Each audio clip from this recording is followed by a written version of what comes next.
Your willingness to continue to promote a demonstrably false narrative is alarming. The findings of the special counsel conclusively refute your past and present assertions and have exposed you as having abused your position to knowingly promote false information. As such, we have no faith in your ability to discharge your duties in a manner consistent with your constitutional responsibility and urge your immediate resignation as chairman of the committee. You catch that? The dead quiet that followed.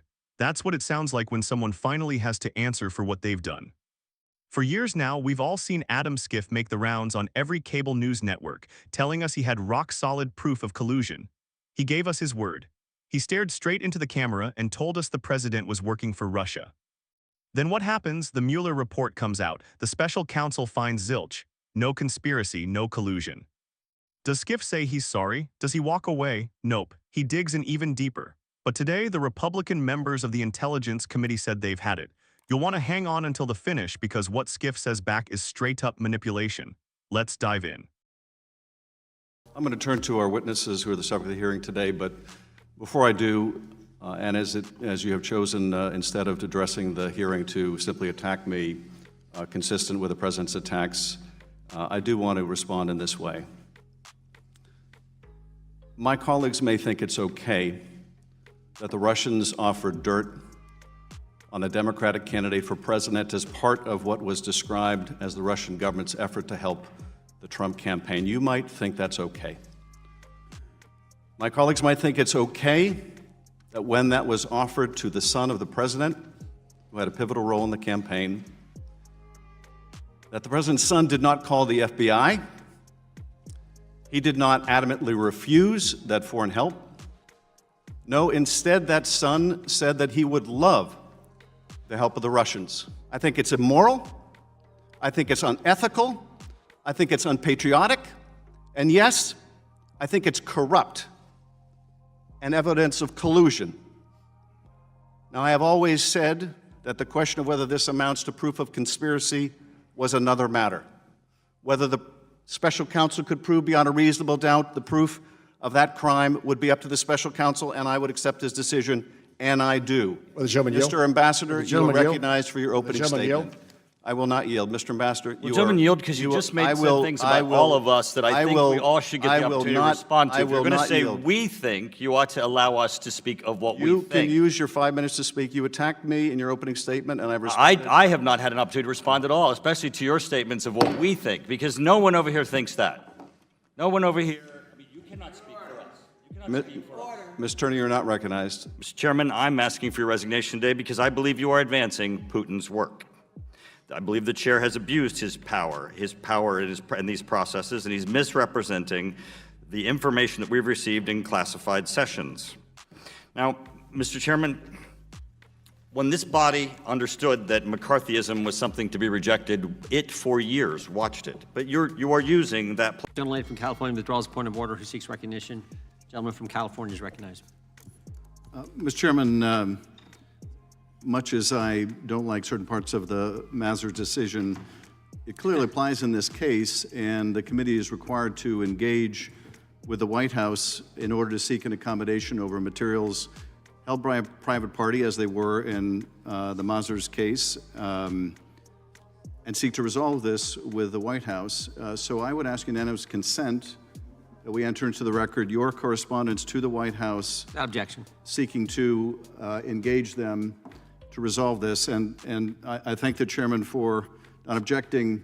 Can you produce that correspondence to the White House asking for accommodation on these materials you sought by this subpoena?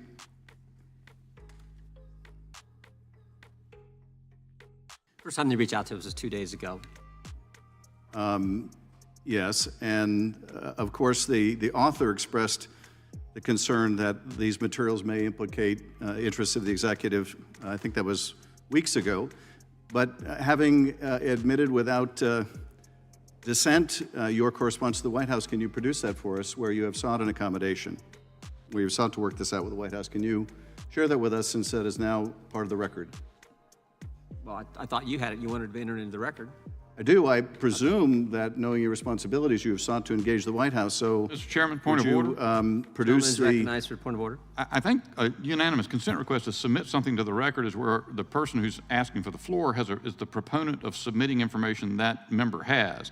I don't believe it's appropriate to ask a unanimous consent request to engage in a colloquy over discovering information or obtaining information from another member of the committee. Great, and that's why I said that no objection to the unanimous consent request. If the gentleman from California wants to talk about that and present it to us, God bless him. He's allowed to do it. So it's 5 minutes. I would like clarification from the chairman. Does this mean that there is no correspondence from you to the White House seeking accommodation on this material? We've had all kinds of correspondence with the White House on this broad subject relative to the Zwanitzer and the letter we got 2 days ago. We've not corresponded with the White House yet. If we will, we may. That's a decision we'll make. And you have not corresponded with the White House seeking accommodation ever since the author who you are subpoenaing and seeking to hold in contempt articulated the view that there was executive interest and potential privilege over this material. You haven't sought to engage over the weeks since you received that communication? We have not engaged with the White House since the letter on the 25th of this month, 2 days ago. And prior to that time, did you engage the White House in an effort to obtain these materials? All kinds of engagements with our counsel and counsel. I'm talking about the Justice Department and White House with our counsel over the last several months relative to the special counsel this subpoena, Mr. Chairman. Did you engage with the White House at any time in the last several weeks since issuing this subpoena, the one you want to hold this witness in contempt for? Did you ever engage with the White House in an effort to accommodate, an effort to reach an agreement, an effort to prevent this from having to be litigated? Did you ever write any correspondence, make any call to the White House seeking to engage, seeking to get these materials that you're seeking from the author instead from the White House? Did you ever do that, Mr. Chairman? We're seeking documents from a private individual who I might add tried to destroy the So I evidence guess that the we are question is, seeking. I guess the answer is no. Since 2 I guess days the answer is no. The answer is since 2 days ago, I have not. I'm not asking the question about since 2 days ago, although nothing That's when prevented they you- first raised the concern. Nothing prevented you from writing a letter within the last 2 days or reaching out to the White House before this. Now you want me to be clairvoyant and read the White House's mind and write a letter before they tell us something? Nothing prevented you from seeking these gentleman materials from from the White California House is known for months, Mr. Chairman, for months. I'm not a mind reader. And I thank you for making a very clean record for any court that will look at this, that you gentleman from never North Carolina sought said an accommodation months ago the at White House all could have raised the to concern, obtain- and they to obtain these didn't. documents. Because your first move, of course, is to go right to contempt. Ironically, of course, for a chairman who was in contempt of his own subpoena. Point of order, Mr. We're still Chairman. waiting for you to testify and meet the obligations of your own subpoena, Mr. Chairman. But nevertheless, I appreciate you're making such a clean record for any court in this case that you have never sought an accommodation, never written to the White House, never called the White House, never had a communication with the White House in order to obtain these materials as part of an accommodation. Thank you for that very clean record for the court, and I yield back. Gentleman yields back. Who seeks recognition? All right, everyone, let's break down what just happened here because this is a perfect example of how things work in Washington. First, major respect to Mike Conaway and those 9 Republicans on the committee.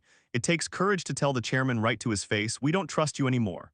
And they've got a point. Schiff didn't just make a mistake. He pushed a lie for 2 solid years. He used his power to frighten everyday Americans. Conaway hit the nail on the head. The special counsel basically destroyed everything Schiff built his chairmanship on. If any of us told lies like that at work, we'd have been shown the door immediately. But then, oh man, then we hear Adam Schiff's answer. You see how he changed direction? It was slick in the absolute worst sense. Rather than owning up to the fact that his so-called evidence turned out to be nothing, he launches into this speech. You might think it's fine. He keeps shouting. He brings up the Trump Tower meeting. He rattles off different conversations. See what he's doing there? He's changing the rules mid-game. Before the report dropped, he called it criminal. He called it treason. Now that Mueller confirmed no crime happened, Schiff suddenly acts like he's the country's conscience. He's saying, okay, maybe it wasn't against the law, but it was still wrong. It was unpatriotic. Are you kidding me? You can't spend 2 years calling a sitting president a spy for another country, then when you're proven wrong, turn around and say, well, he's still a bad person anyway. That's textbook misdirection. He's hoping you won't notice that nobody believes him anymore. And then my absolute favorite moment, Mike Turner. Now that's how you shut someone down. Turner named it for what it really is, McCarthyism. He's spot on. Schiff just brands people as traitors because he disagrees with them politically. He's weaponizing the committee to go after his opponents instead of actually doing intelligence work. Turner pointing out that Schiff is actually helping Putin by dividing America, that was perfect. Schiff is the one ripping this country in two with these fake scandals, not the Republicans. And naturally, we see Nancy Pelosi at the end standing up for him. I'm so proud of Adam Schiff. Sure she is. He's doing exactly what the establishment wants him to do.